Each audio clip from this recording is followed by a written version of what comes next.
Hello everyone, welcome to the series of 46-year PYQ. In this series, we are discussing 46 years of previous year question of prelims examination, starting from 1979 to 2024. I have been discussing Indian economy question from 1979 and we are already through 2 sessions. This is the 3rd video of that series. So let's look at our classification and then we will begin. So we have classified all the questions into 5 subtopics and we started with topic number 5 and we are already 2 videos in this series. This is the 3rd video. So let's start. Here we have a question from 1999. Let's read the question first. Since 1980, the share of tertiary sector in the total GDP of India. So 1980 say tertiary sector, which is your service sector, what is the share of this sector in Indian economy? Let's read this option. Showing an increased trend, that is your option number 1. Option B is shown a decreasing trend, it is declining. Remain constant, it is same from 1980, or been fluctuating, which means it neither went up nor went down.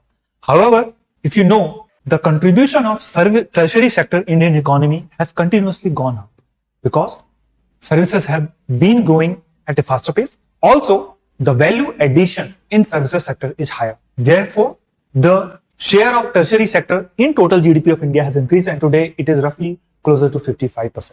However, the number of people employed in service sector is still less than those employed in agriculture, but the share is higher. So your correct option is option showing an increase. Let's move to next question.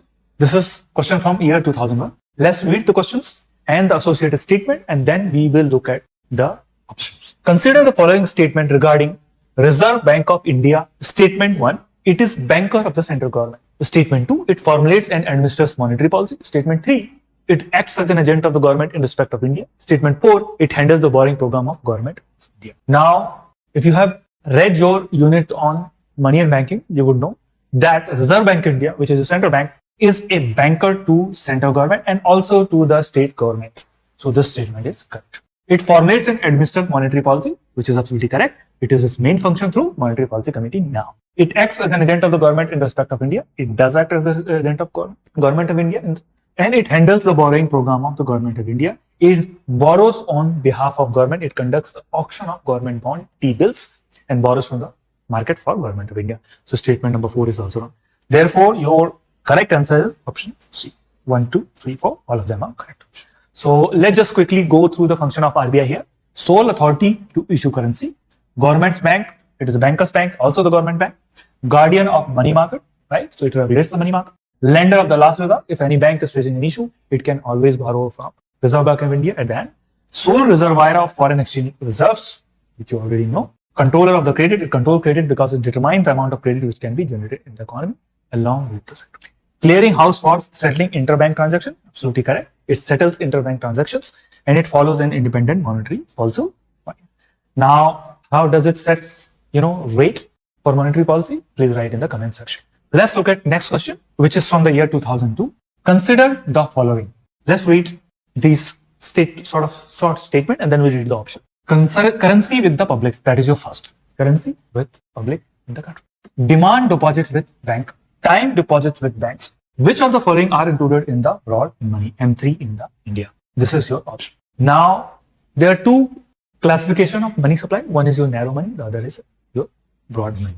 Now, if you know, demand deposit, which includes current account and saving account deposits, these are part of narrow money. Therefore, they will become part of your broad money also. Also, time deposits, which includes your term deposit, recurring deposit, etc., are included in broad money. And the number 1, which is currency with the public, is part of the monetary base. So it is part of MZU. Therefore, all the 3 are included in the broad money. So your correct option is option 2, which is 1, 2, and 3. Let's go through the details. Narrow money is the most liquid part of money supply. And because the demand deposit can be withdrawn anytime during the it is the most liquid part of the, you can go to the bank and withdraw your current account balance or saving account balance at any point of time. It is the most liquid part. It is included in the narrow banking. Time deposit, on the other hand, can only be withdrawn when they are due. So they are not included in your narrow money. However, when we add time deposits into the narrow money, we get broad money, which is we call, M3. And the narrow money and time deposit of the public with the banks are called M3, which is your broad money.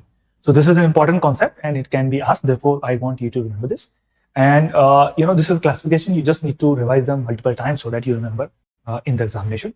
Although there is a little bit of concept, but mostly you need to remember this. So we note there are broad money does not include interbank deposits, such as deposit of banks with RBI or another bank. At the same time, time deposit of public with all the banks, including the cooperative bank, are included.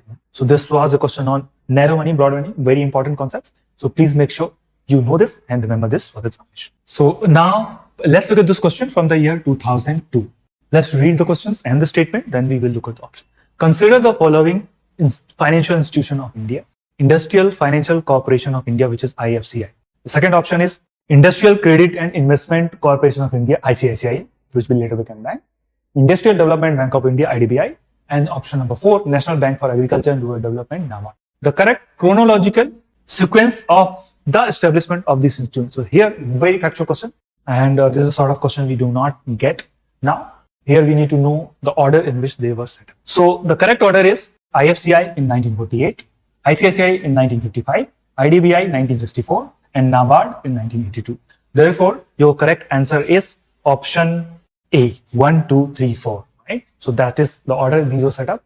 But I want you to note down the year of NABARD. I would say that is important. Otherwise, very factual question. I am not expecting this kind of question anymore in the examination. Let's look at this question from the year 2003. Debenture holder of the company are its. Debenture जिन लोगों ने खरीदा है वो company के क्या है? Option A shareholder, option B creditor, option C debtor, and option D director.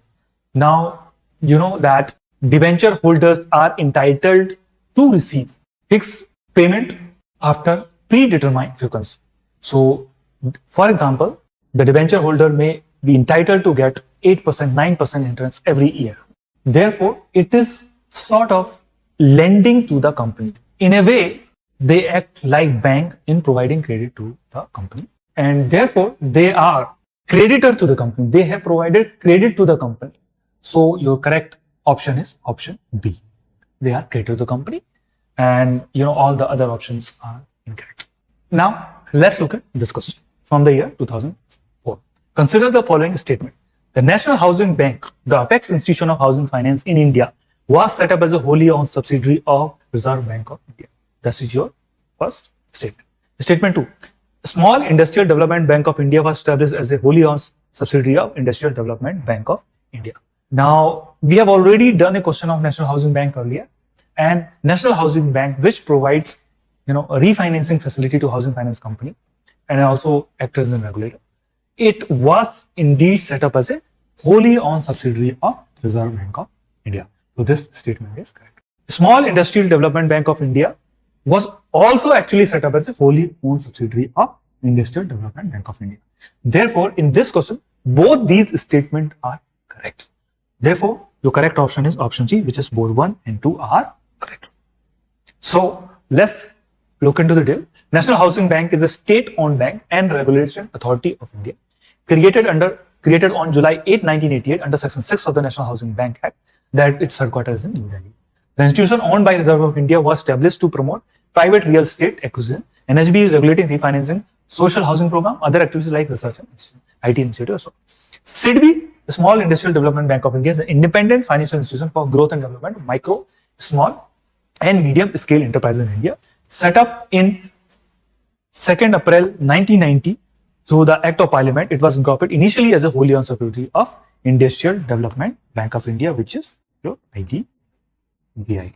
So both the statements were correct, and therefore your correct option was C. Now, once again, we have another question from year 2004. Let's read the question. Consider the following statement. Reserve Bank of India was nationalized on 26 January 1950. Very factual question, and if you know how to solve questions, and this is also something we have covered previously in the tricks, that examiner has given you a date and it can always change the dates. So although it was Reserve Bank of India was earlier set up as a private institution, later it was nationalized, but you need to know here, was it nationalized on 26 January 1950? And if you don't know the date, most of the time you can actually make a guess that it is incorrect. So we are going to do that, and we are going to say this is not the correct date, given that I do not know the date on which it was. Statement 2. The borrowing power of Government of India is handled by Department of Expenditure, Ministry of Finance. Now, this is important fact that you need to know about, that the borrowing program of Government of India is handled by Department of Expenditure or not. This is important. So we have already taken a guess that the first statement is wrong. Second statement, you need to know that the borrowing program of Government of India is actually handled by RB. Therefore, this statement is wrong. So we will mark this question as that which of the statement given above are correct. I will say none of these statements mentioned here are correct. Therefore, your correct option is option D, neither 1 nor 2. Now, let's read. RBI was established in 1935 and was nationalized on 1st January 1949. Right? So I didn't know whether the date is correct or not, but I took a guess that examiner will change the date and make a wrong option. And it turns out to be absolutely correct that it was nationalized on 1st January 1949 and not 26th January 1950. RBI handles the borrowing program of the central and state government and not your Ministry of Finance. So your correct option was D, which was both the statement mentioned, they were incorrect. So let's read this question from the year 2005. Statement number 1, Sensex is based on 50 of the most important stocks available on Bombay Stock Exchange. So Bombay Stock Exchange के 50 most important stocks में से के ऊपर Sensex बनाया जाता है. That is your first statement. Statement 2, for calculating the Sensex, all the stocks are assigned proportional weightage. Proportional weightage दिया जाता है. Third, New York Stock Exchange is the oldest stock exchange in the world. Now, if you have read through Capital Market Unit, you know that Sensex is an important stock index in India. However, it's also based on Bombay Stock Exchange. However, it is based on 30 large stocks and not 50. So your statement number 1 is wrong. Therefore, we can eliminate B. Second, for calculating the Sensex, all the stocks are assigned proportional weightage. Okay, there is a weightage. It is not specifying what is the logic behind that weightage, but it's saying it is a proportional weightage. We can probably assume that it might not be correct. For example, let's say there are 30 stocks. Let's say we're looking at larger stocks, which may be Reliance. And for example, we're just assuming that the Reliance stock price is, let's say, not 2,000 right now. The stock price is, let's say, 1,000. Right now the stock price is close to 1,200, and you have 100 crore. This is we're talking about 100 crore in terms of number of shares. You get your market capitalization, which is here. What is the market capitalization? This is 120, let's say 1,000 crore. Now, in index calculation, we take what is the proportion of these shares which can be freely available. Let's assume for a moment that 50% of the shares are available and can be freely bought and sold. Therefore, your free float market capitalization will become 0.5 multiplied by 120, 0, and 0, which is come to 60,000, let's say, crore. Now, if the total free float capitalization of Sensex stocks is for a moment, we just make an assumption, it actually 6 lakh crore, then the weight assigned to Reliance in calculation of the Sensex will be 60,000 divided by, right? So this will be the weight assigned for calculation. So it was an important concept which I explained here. I hope you keep this in mind, that it is a free float weighted stock index and not equal weight stock index. However, there are other equal weighted stock indices which have been calculated, and you can check if you are interested. Statement number 3, New York Stock Exchange is the oldest stock exchange in the. Now, very factual question. The statement here, New York Stock Exchange is not the oldest stock exchange in the world. It is indeed the Amsterdam Stock Exchange which is the oldest. So your option 3 is also. So we can also eliminate option 3. That the weightage assigned are on the basis of free float market capitalization, and it is proportional weightage on the basis of free float of that company. Therefore, your statement 2 is correct. Therefore, your option A is the right answer. Now, let's look at BSE Sensex is a value weighted index composed of 30 stocks and was started in 1st January 1986. The origin of the NYC can be traced to 1792. Amsterdam Stock Exchange is considered the oldest in the world and was established by Dutch East India Company in the year 1602. Therefore, your correct option was option A. Let's look at this question. Which one of the following Indian bank is not a nationalized bank? इनमें से कौन सा bank nationalized bank नहीं है? Now your options are Corporation Bank, Dena Bank, Federal Bank, Vijaya Bank. Very factual question in the year 2006 and latest surprise. However, if you know, the Federal Bank is a private sector bank and it still exists.